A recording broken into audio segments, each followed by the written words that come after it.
Iya, baik, kita akan melanjutkan pembacaan firman Tuhan, saudara. Kemarin kita sudah selesai dengan dua raja-raja pasal yang kelima. Kita tahu bersama pada akhirnya Naaman disembuhkan dari sakit kusta. Dan Elisa tidak mau menerima persembahan dari Naaman. Tetapi bujangnya, ya, pembantunya Elisa mencoba membohongi, ya, Naaman dan juga Elisa. Dia pergi untuk meminta uang daripada Naaman. Ya, dia bilang akan dipersembahkan untuk nabi-nabi, dan pada akhirnya saudara kita lihat firman Tuhan berkata, ya, Gehasi terkena kutuk.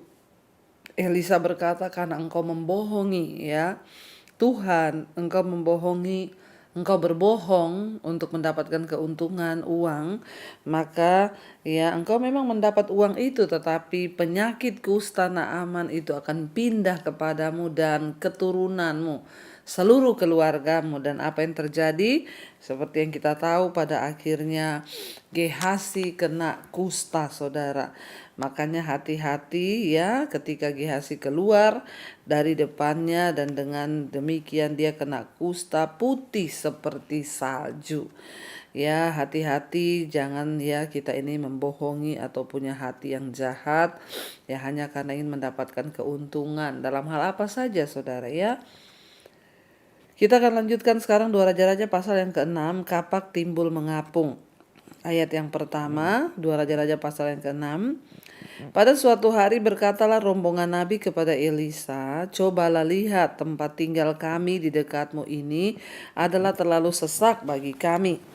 Baiklah, kami pergi ke sungai Yordan dan masing-masing mengambil satu balok dari sana, supaya kami membuat tempat tinggal untuk kami. Jawab Elisa, pergilah. Ya, jadi saudara, ya, seperti kita tahu, rombongan nabi itu adalah ya orang-orang ya yang dipilih menjadi nabi, dan mereka itu belajar ya daripada Elisa, ya, karena mereka ingin ya lebih lagi mempelajari, mengetahui bagaimana kehidupan nabi yang sesungguhnya. Lalu mereka itu mengeluh kepada Elisa bahwa tempat tinggal mereka terlalu kecil, mereka punya semacam camp. Mereka memohon izin untuk mengambil kayu, ya, untuk mereka boleh membangun tempat tinggal, memperluas tempat tinggal mereka. Lalu jawab Elisa, pergilah. Lalu berkatalah seorang, silahkan ikutlah dengan hamba-hambamu ini. Jawabnya, baik, aku akan ikut. Elisa ikut dengan mereka. Maka ikutlah ia dengan mereka. Setelah mereka sampai di sungai Yordan, mereka pun menebang pohon-pohon, ya. Dan terjadilah ketika seorang sedang menumbangkan sebatang pohon, jatuhlah mata kapaknya ke dalam air. Lalu ia berteriak-teriak, ya, wahai tuanku, itu barang pinjaman. Tetapi berkatalah abdi Allah kepada, ya, abdi Allah berkatalah Elisa kepadanya, kemana jatuhnya? Lalu orang itu menunjukkan ya tempat jatuh itu ya kepada Elisa, kepadanya. Kemudian Elisa memotong sepotong kayu lalu dilemparkannya ke sana, maka timbullah mata kapak itu dibuatnya. Lalu katanya, ambillah, dan orang itu mengelurkan tangannya mengambilnya. Saudara, kita lihat di sini ya, jadi ketika rombongan nabi-nabi ini sedang memotong kayu, tiba-tiba mata kapaknya itu terlempar ke sungai dan tenggelam. Ya, dan akhirnya saudara, ya, nabi itu berteriak kepada Elisa, itu barang pinjaman, ya, kalau hilang, aduh, bagaimana dikembalikan, karena itu barang pinjaman. Ya, dan akhirnya Elisa bertanya kepada dia, kemana jatuhnya mata kapak itu? Dia bilang, ke sebelah sana. Dan Elisa melemparkan ya kayu ke sana, lalu mata kapak itu timbul. Saudara, ya, peristiwa mata kapak timbul ini dicatat untuk menunjukkan ya bagaimana kepedulian dan pemeliharaan Allah terhadap orang-orang yang percaya kepadanya, kepada hamba-hambanya yang setia. Ya, bahkan dalam peristiwa-peristiwa biasa pun dalam kehidupan sehari-hari, kalau kita pikir, ya, kenapa harus dicatat? Itu hanya mata kapak yang terlempar dan tenggelam. Ya, tapi kita lihat, saudara, dia bilang itu barang pinjaman, ya, kalau nggak dikembalikan orangnya bisa marah atau dan lain sebagainya. Bahkan kalau kehilangan mata kapak, mereka tidak bisa lagi menebang. Kita tahu pada zaman dulu itu mata kapak itu adalah sesuatu yang sangat berharga. Karena ya pada zaman itu belum ada mesin-mesin yang bisa menebang kayu atau membuat ya, tetapi itu benar-benar ya berharga saudara. Dari sini kita bisa lihat bahwa Tuhan mau menunjukkan bahwa Tuhan tuh peduli kepada kita, apapun persoalan sekecil apapun. Apalagi ini rombongan nabi akan membangun tempat tinggal buat mereka karena sempit ya rumah mereka. Dan dikatakan di sana bahwa ya dalam kehidupan sehari-hari pun ya Tuhan itu turut bekerja, Allah selalu hadir. Ditempatkan di dalam Alkitab ya kisah ini di antara penyembuhan seorang jenderal di Aram dan juga pembebasan pasukan Israel. Mujizat ini juga menunjukkan hubungan pribadi Elisa dengan murid-murid dan kelompok nabi-nabi. Walaupun raja-raja sangat menghormatinya, tapi Elisa tidak pernah lupa memperhatikan orang-orang yang selalu setia. Dan juga dia tetap ada dalam komunitas dengan nabi-nabi yang sederhana, nabi-nabi yang bahkan tidak punya tempat tinggal. Ya karena itu saudara, ya jangan pernah ya membiarkan pentingnya ya satu kepedulian ya dan komunitas kita ya bagaimanapun ya bahwa kita nih harus tetap ada di atas di bawah. Kita lihat di sini Elisa itu sebelumnya dikatakan dia ketemu dengan panglima, dia jenderal Raja Aram yaitu Naaman.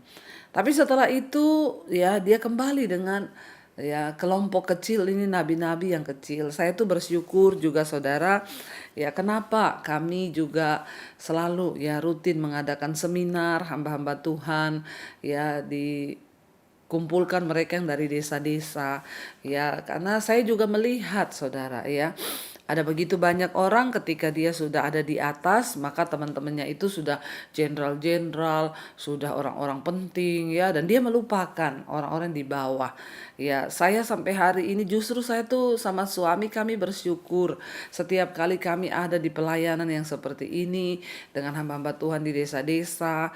Ya, itulah satu kekuatan buat kami melihat bagaimana kehidupan mereka, bagaimana kepentingan mereka dan ketika kami bisa berbagi ya bisa kemarin kami bersyukur membagikan ya beberapa pemberian buat mereka motor ya handphone mereka bersuka cita saudara karena kasihan hamba-hamba Tuhan tuh dari desa kadang handphonenya sudah rusak sudah retak nggak bisa lagi buat dia belajar khotbah ya mereka yang pelayanan ke pedalaman nggak punya motor kemarin saya bersyukur ya saya ya tanya kepada panitia kemarin ya siapa yang dapat motor jadi memang ada door prize beberapa motor kami selalu berdoa supaya itu bisa jatuh ke tangan yang tepat hamba Tuhan yang membutuhkan dan ternyata kemarin di motor itu dapat dari seorang hamba Tuhan yang dia lagi berdoa memang karena motor anaknya itu yang pakai sekolah itu rusak saudara jadi kadang motornya dia ya dipakai untuk anaknya sekolah sementara ya sudah tidak layak ya. Jadi dia harus ya menunggu untuk pelayanan motor gantian dengan anaknya.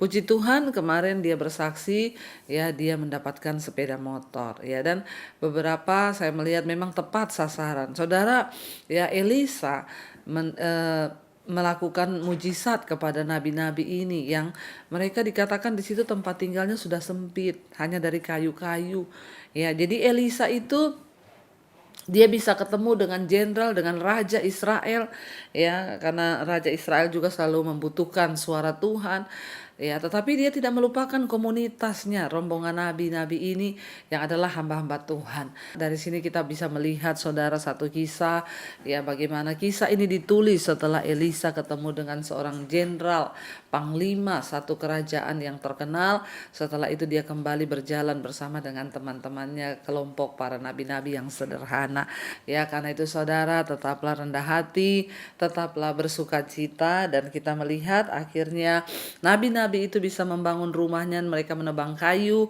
membangun rumahnya menjadi lebih layak, ya tidak lagi sempit. Ya biarlah kita juga selalu menjadi kepanjangan tangan Tuhan untuk selalu melihat ke bawah. Mari kita tundukkan kepala, kita berdoa, kita mengucap syukur kepada Tuhan. Terima kasih Bapa, kami bersyukur buat setiap pemeliharaan Tuhan di hidup kami. Kami berdoa, mengucap syukur buat semua yang sudah Tuhan beri bagi kami. Malam ini kami belajar bagaimana Elisa dalam pelayanannya setelah berjumpa dengan jenderal, orang-orang di kalangan atas, dia tetap kembali mengingat ya teman-temannya, ya nabi-nabi hamba-hamba Tuhan yang sederhana ya, ketika mereka ingin membangun rumah lebih besar ya untuk tempat mereka tinggal, Tuhan juga menyertai. Terima kasih buat pemeliharaan Tuhan ya bagi kami juga, ajar kami untuk selalu melihat ke bawah, untuk hidup kami boleh menjadi berkat, dampak bagi banyak orang. Terima kasih Tuhan Yesus, kami menyerahkan seluruh hidup kami ke dalam tangan Tuhan. Tuhan memberkati seluruh anak-anak-Mu, memberkati semua mereka yang setia ikut mesbah doa malam ini. Tuhan, yang sakit Engkau sembuhkan. Mari saudara, Engkau yang sakit letakkan tangan-Mu di bagian sakit, perkatakan dalam nama Yesus, aku percaya ada kesembuhan. Kami juga berdoa untuk setiap mereka yang terlilit masalah keuangan, hutang piutang. Tuhan turut bekerja mendatangkan kebaikan. Tidak ada perkara yang mustahil bagi Tuhan. Lepaskan setiap Tuhan beban ini. Berkati yang ingin menjual aset, kami tahu Tuhan turut bekerja. Yang terikat Tuhan lepaskan. Semua Bapa, anak-anak-Mu bawa kami dalam perkenanan Tuhan. Kami juga berdoa menyerahkan Tuhan untuk setiap hidup kami, pergumulan kami atas rumah tangga, suami yang belum dipulihkan, anak yang belum dipulihkan, orang tua yang belum dipulihkan, istri, siapapun, kami menyerahkan ke dalam tangan Tuhan. Biarlah seluruh keluarga kami boleh mengenal Tuhan secara pribadi, hidup dalam takut akan Tuhan. Bahkan di tengah-tengah keadaan yang sulit di hari-hari terakhir ini, hamba berdoa untuk setiap anak-anak-Mu yang berserah berharap kepadamu. Beri kekuatan hati untuk menjalani setiap proses hingga kami keluar sebagai pemenang dalam kehidupan ini. Terima kasih Bapa, berkati juga seluruh anak-anak-Mu yang setia mesbah doa. Berkati Tuhan untuk mereka juga boleh melihat kesetiaan Tuhan, dan tidak pernah Tuhan kami lupa bahwa ada orang-orang di bawah kami yang juga membutuhkan uluran tangan kami. Kami membuka hati dan tangan kami percaya seluruh pergumulan hidup kami Tuhan yang pegang kendali, dan Tuhan sanggup menjadi jawaban. Karena itu saudara, terimalah kiranya berkat, rahmat, anugerah dari Allah Bapa, cinta kasih Tuhan Yesus Kristus, penyertaan Allah Roh Kudus melimpah atas hidup kita mulai hari ini bahkan sampai kali yang kedua. Tuhan Yesus datang menjemput kita, dan nama kita tercatat dalam kitab kehidupan. Dalam nama Tuhan Yesus yang percaya diberkati Tuhan, katakan bersama, amin, amin, amin. Tuhan Yesus memberkati. Shalom dan Immanuel saudara.